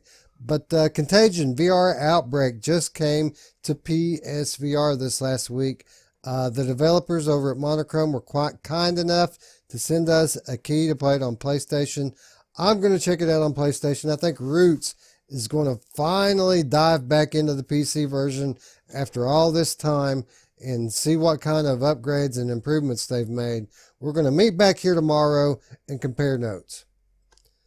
Ruuts, what else are we going to be checking out? We're going to check out another movie experience or TV experience. Doctor Who, the Edge of Time. And I'm kind of psyched to check this one out. I didn't know anything about this. I didn't know anything about Westworld, and it blew me away and got me to watch the series. So I'm hoping this will do the same thing. And I heard it's got kind of a creep value factor. So yeah, I heard the same thing. I heard that there's a scene or two in this that is downright terrifying. So I'm looking forward to checking that out and telling you all that I'm not going to give you any spoilers tomorrow on the Monday Show. So tune in for that. Then comes our topic. And we alluded to it last week. We already gave this one away. What our topic's going to be for this week. Everybody's enjoying these great Oculus exclusives. We've got Stormland. We've got Asgard's Wrath. And, there's a long line of Oculus exclusives. Vader Immortal, Journey of the Gods. I mean, Wilson's Heart and Lone Echo. Lone Echo 2 is coming. There's tons of great Oculus exclusives. No one ever talks about the Vive exclusives. Whenever you talk about Vive exclusives, people say Fallout 4, and that's pretty much all they mention. But there are Vive exclusives. There are some bitchin' Vive exclusives, and we're going to list a few of those tomorrow and remind you guys, or maybe inform you. Some of you may not be aware of these games, and they are very, very interesting concepts for games. And we're going to point out a few of those, and if we have a little bit of time, talk about Viveport as well, because that's where we're doing most of the research for this one. So tune in tomorrow, Monday Show 14, Contagion VR Outbreak, PSVR First Impressions. Doctor Who: The Edge of Time, checking that one out as well. And then we're going to end with HTC Vive exclusives and Viveport Infinity as a product. All right, so that's going to bring us to the end of our show and a new segment that I just added in last week, something I like to call Parting Thoughts. And what this is just a couple of random things that have been on my mind. I'm going to mention them, and any of you who has any kind of thoughts, any kind of insight to either of these, just leave a comment, or better yet, go down to the description. You'll see an invite to our Discord link down there, and just click on that, join our Discord, and let's talk about it. All right, so we have two parting thoughts. First of all, with the influx of awesome titles, PC VR players are on a high right now. I don't have to tell you that, Ruuts. You're on a high right now playing Stormlands. I am too. When we want a break, we can play Pistol Whip. It's a great time to be a VR player. However, all good things must come to an end, and this honeymoon period is going to be no different. There's going to be an end to this. Are you kidding me? And we're not going to get games like this constantly. Oh, man. I'm sorry, but by the time January rolls around, we're going to hit a lull. And what I'm wondering is, at that point, are we going to have enough games, enough content to be happy for a little while, just playing what we have, or are we going to go right back to what it was just a few months ago, everybody bitching and moaning about how VR sucks because there's nothing to play? I don't know. That's just been on my mind. Everybody's so up right now. Everybody's so excited. Everything's so great right now. It's not going to be long before we're not getting these titles every week like we have been. Then what? Yeah, that's the question there. Then everyone bitches. But that's my theory. Everyone bitches. All right. Well, maybe people can slow down and not marathon through these things so fast and make them last. We just have to get till February, and then the games are going to start rolling in again. So, yeah. Let me know what you think about that in the comments below or on the Discord. Parting thought number 2. With Golem being the only big PSVR exclusive announced going into the holiday this year, it's pretty clear Sony's pulling back as we move into the new generation. As we approach PS5, PSVR is taking a back seat. It's obvious now that's happening. The question is, PS5's not coming until December next year, November at the earliest. Do we have a year of this to look forward to? Another year of drought? Or do you think Sony's going to recognize Oculus is gaining ground with the Quest? And do you think that Sony's going to bounce back hard next year with a few surprises, a few big titles, maybe ports from older games, maybe new titles? Is Sony going to bounce back hard before we get to PS5, or do we have another year of drought ahead of us? That's the question. That's what's been on my mind with PSVR for about the past month. Let me know what you think in the comments down below. And like I said, check the description, click the link, join the Discord. Let's talk about it.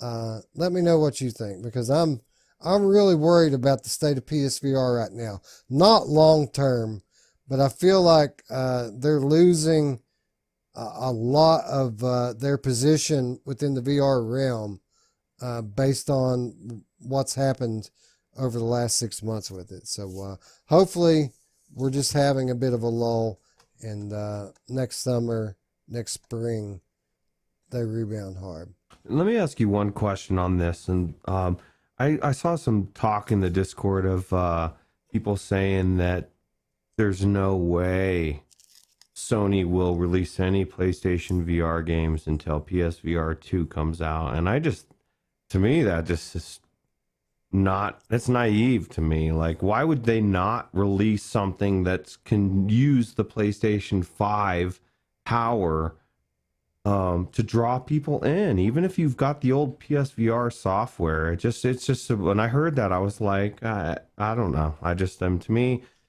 Yeah. it's a no-brainer. It is a no-brainer, and I'll tell you why. When they decided that they were going to support this dated PSVR hardware on the new console, that told me all that I needed to know. They're not doing that so that people can come over here and just play Super Hot, on PS5 when they can already do it on their PS4. They're going to they want to bring these customers along. They're trying to build VR and PSVR into a platform that is profitable. They're trying to build the technology. And to do that, they have to bring us with them into the new console. This new console is going to be expensive. And just covering the existing library isn't going to be enough to get people to throw down that money to get that thing. They're going to have to entice people. And the way they're going to do that is with exclusives. PSVR 1 exclusives that are exclusive to PS5. That's how they're going to do it. The platform has been held back too long by limited hardware. I guarantee you that today there are people working on AAA games for PSVR 1 that will be exclusive to PSVR or PS5. So I don't think we have anything to worry about there. Well, and that's one of the things too that somebody said. They said I had posed the question, if it was possible or how long it would be until Sony released Stormland on their PS5, and people immediately said, well, they don't own the rights to it. I don't know what the fuck their deal. For all we know, that's one of the reasons why Sony picked them up, is so that they could. Maybe Oculus owns the rights for 2 years, and I don't know, man. But wouldn't that be an amazing thing for PSVR people to be able to all of a sudden be able to play on day one with the PS5? It's like they've been looking at Stormland for a year, salivating, and all of a sudden it's out, I just think that people discount things. I mean, of course, that would take a probably different controller as well, but anything's possible. I like to keep things until the Insomniac or Sony or Oculus comes out and says, no, that's not possible. It's not in the deal, or I see the deal. And as far as I'm concerned, it could happen, So. Yeah, anything's possible, and that's been proven time and time over again. Even if not Stormland, how awesome would Edge of Nowhere be on PSVR? Oh my God, that's a perfect PSVR game. I mean, it almost feels like it is a PSVR game as far as the controller. It's perfect, and it's so good. People discount that game. It's one of my most favorite games for presence. I feel so in those caves and stuff. So it's really cool. Yeah, one of the things I forgot to mention during our Stormland segment at the top of the show, how cool was it they had those spike plants from Edge of Nowhere in Stormland? That was cool. Although I haven't came into any context where I felt like I would die, because in Edge of Nowhere, man, those things really were pretty vicious, man. They killed you quick. They put them everywhere. You couldn't hardly get around them. Yeah, but yeah, that was cool. That was really cool. Yeah, it was a nice throwback, and they look so much better on modern VR, don't they? I need to go back into that game. Yeah. Actually, I would love to play through it again, especially just on the Rift S and see how good it looks. Yeah, I wasn't even super sampling back then, let alone having the super sharp LCD screens. Same here. I don't think I was super sampling at all, which is just appalling to me. Backlog report. Yeah. Coming up. Yeah, that's right. That's what we'll be doing in January. That period I just spoke about, when we stop getting the games every damn week, like we are now. That's going to be the time for the Monday show to bounce back to those segments with the backlog report, and Because I Said So and all that cool stuff we started to do before we started getting bombarded with all these titles. Yeah, that's kind of a bummer. It's like we one of our biggest things that we want to do with the show is let people know what's out there and what's coming out there and what we've tried.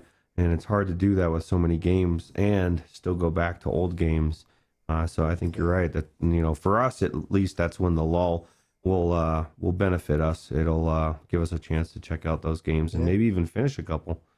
So people always say, when is enough enough? I think we're getting pretty close to that point where enough is enough, and we can just chill and you know, eat leftovers for a while. You know. this says it enough is enough. Yeah, right. We got Boneworks coming up, bro. Yeah. Boneworks and budget cuts too, and all kinds of stuff coming out in January or in December. Probably not going to be another month like November ever, but definitely December with some strength behind it, especially when Half-Life VR comes out to everyone's surprise and takes the world by storm. Then what are we going to do? Oh my God. I'll get to try Half-Life for the first time. I've still Me never too. tried 1 second of it. So I haven't either. hopefully it's as good as people say. Yeah, it's probably just a bunch of nostalgia from people who enjoyed a game that doesn't hold up today, and it's probably going to be a solid, very good game, you know, but probably going to be a lot more special to those guys than it is to guys like us who've never even played it before. Yeah, Garbage Town. No, just kidding. Garbage Town. Garbage Town 2019, baby. Yeah, that's right. All right, so that's going to wrap up another episode of the Virtual Strangers Show. Did you like the episode? Did you like the discussion?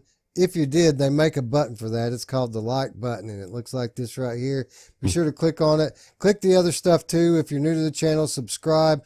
Don't forget to join our Discord. Down there in the description, you'll find the invite link and the notification bell to stay up with all of our content here on the Virtual Strangers channel. That said, we want to thank you folks once again for watching, and for Ruuts, I'm Wes. We'll see you tomorrow, friends. Bye-bye. Take it easy.